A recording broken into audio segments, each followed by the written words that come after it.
What is good, guys? It's Rey-Jay back with another video. And in this one, I want to break down what's going on with Tesla, SPY, Nvidia, the QQQ, and a couple of other tickers. I'm going to break down what's happening with the economic calendar for today, as we have some data coming out at 10 o'clock a.m. I'm also going to break down what's happening with other pieces of news involving the markets and Tesla.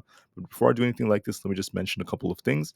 I'm personally not a financial planner. Take nothing I say as financial advice. And then don't forget about the Moomoo link. The offer ends very soon. If you deposit $100, you're guaranteed 5 free stocks. Deposit $1,000 are guaranteed up to 15. Anyways, for SPY, we have a very, very interesting structure. We're attempting to break out of this bull flag right here. We have a nice inverse head and shoulders like structure that could lead to more upside. But I first want to talk about some important data before I break down the charts. So today is Tuesday, March 26th. We just had some housing data, which is quite decent. We did see the home price year over year actually go up a little bit more. But besides that, at 10 o'clock a.m. Eastern Standard Time, we have some manufacturing numbers coming from the Richmond Fed and also some services data from the Richmond Fed coming out 30 minutes after the market opens, 10 o'clock a.m. Eastern Standard Time. And then at 10:30 a.m., we have the Dallas Fed Services Index and the Dallas Fed Revenue Index. So watch for that very, very carefully. Uh, Look for some volatility starting at 10 and then 10:30 a.m. Eastern Standard Time, so 30 minutes and then 1 hour after market open. Besides that, as a reminder, we don't really have much data coming out in terms of options for basically today and tomorrow. But on Thursday, which is going to be the last trading day of the week, because the market's going to be closed for Good Friday, on Thursday, the last trading day, we have about just under 400,000 of these calls expiring and over 2 million puts for a 4.95 put to call ratio. So the majority of people are basically betting that the market's going to sink. Additionally, I just want to call out that the market did drop a little bit, at least going into yesterday, but now we're starting to show some life again. The Boeing CEO is going to be stepping down at the end of the year because of how they're dealing with a series of quality and manufacturing flaws on its planes. And they're going to be looking for a new CEO later on. There's been some big news that came out. McDonald's is planning on selling Krispy Kreme donuts at all U.S. locations by the end of 2026.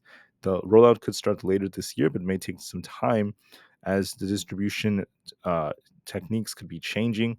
Also, the CEO of, or the former CEO of uh, WeWork has come out. He's talking about trying to basically take his old company out of bankruptcy, and we'll see if anything changes from here. But that's pretty much, excuse me, that's pretty much all I'm seeing on the news so far. Some big news came out for Tesla. The Chinese registrations went up just a little bit. Not the strongest of numbers in total compared to the previous year, but they're up 7.32% week over week. Anyways, let's talk about the charts. How are things looking for SPY and the others? I'm going to try to be kind of quick with this. So, we're attempting to break out of this bull flag. We have a nice inverse head and shoulder structure as well. So that's like a double bullish confluence. This looks to me like it might uptrend as the week goes on, especially because we have all these puts expiring. We're holding support right here, which is where we have this left shoulder. So we have the support at this left shoulder here, and this right shoulder is forming. This is where the support is for the left shoulder as well. So it's kind of symmetrical. And you guys could see that if we break past 522, this could easily go up to 523 first, retrace a bit more, and then continue to push for 524 as this chart is looking more bullish. If we do sink a bit more, we could come down to 520, but I do anticipate a bounce to come. We're attempting to break out, so I am seeing some life and potential in SPY. So there's a very good chance that this inverse head and shoulders does play out and we try to get a bounce, but we have to bounce right here. We have to see SPY hold 521 or bounce very close to it for this to play out. So we'll just have to wait and see. My gut is telling me that so far this is looking pretty good. Nice breakout attempt, and this could actually attempt to go higher later on. So the chart still looks bullish overall. Another chart that's bullish is Tesla. Tesla's testing 178 as resistance. We have support at 177.6, 175 below that, and 173.75. If we break this resistance, we break the resistance at 178, look for 180, 182.5, and then eventually 184. I think that we're at resistance on Tesla's kind of chopping up here, but there could be potential for it to break a little higher later on. We'll see what the first reaction is. Do we come down first and then start pushing up higher, or do we just push from here? Either way, I do see potential in Tesla to go higher and get to the 180s. But we have to wait and see what the reaction is. We are at some tight resistance right here, so we'll wait and see. But it could attempt to go higher from here and try to push up for 180 plus. It does usually pump during the morning, so look for a move, kind of like maybe a pump and dump like move, then maybe a continuation higher. The chart is showing life, and we're seeing more potential for it, so watch for that very carefully. On the QQQ, I'm seeing that we're testing 446. We have a potential inverse head and shoulders as well. One could interpret this as like the right shoulder and this is the left shoulder, or you could say that we may kind of like dip a little bit more all the way down to the 445 area, then start pushing up higher. So watch resistance at 446.8, 448, and then 449. Watch support at 446. If we lose this, we're going to be coming back down to about 445 flat, eventually 444.25. I think that this chart could dip a little bit more. It might come a little bit lower to fill this gap into the 445s, then get a nice bounce and start pushing up higher. So I do see a little drop and then a bounce coming on the QQQ. The chart looks bullish nonetheless overall. Still bullish is what I'd say the setup is looking like. Apple is currently holding 170 barely, and then watch 169 below that. Resistance watch 170.9 and eventually 172. And to turn bullish, we want to see 172.5 break. We're still stuck within this range. Not a whole lot has happened here. We're still going back and forth here. So if we break 172.5, we could break out higher. If we fail here, it is what it is. I just want to say Apple's still kind of downtrending right here, not looking the strongest. It's still kind of weak, so watch for that very carefully. This is kind of slowing things down somewhat. But what's helping the QQQ in the market would be Nvidia. Now, Nvidia has support at 955, and 950 is going to be key supports.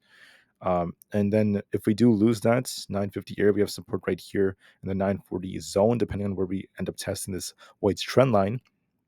Resistance watch 965. If we break past that, we're going to be looking for a big push to 974 plus to new all-time high. This could turn a little bit downwards before it tries to bounce. So look for 950 as critical support. See if we get a bounce off that. If not, we could drop a bit more and then get that bounce. But overall, Nvidia is still on a big uptrend. Could dip a little bit, then bounce. We're still uptrending very nicely, and I do see potential for this nonetheless. With that being said, guys, just thank you all so much for listening. Just know that the market is looking pretty decent. Amazon's at resistance at this 180 zone. Could retrace a little bit.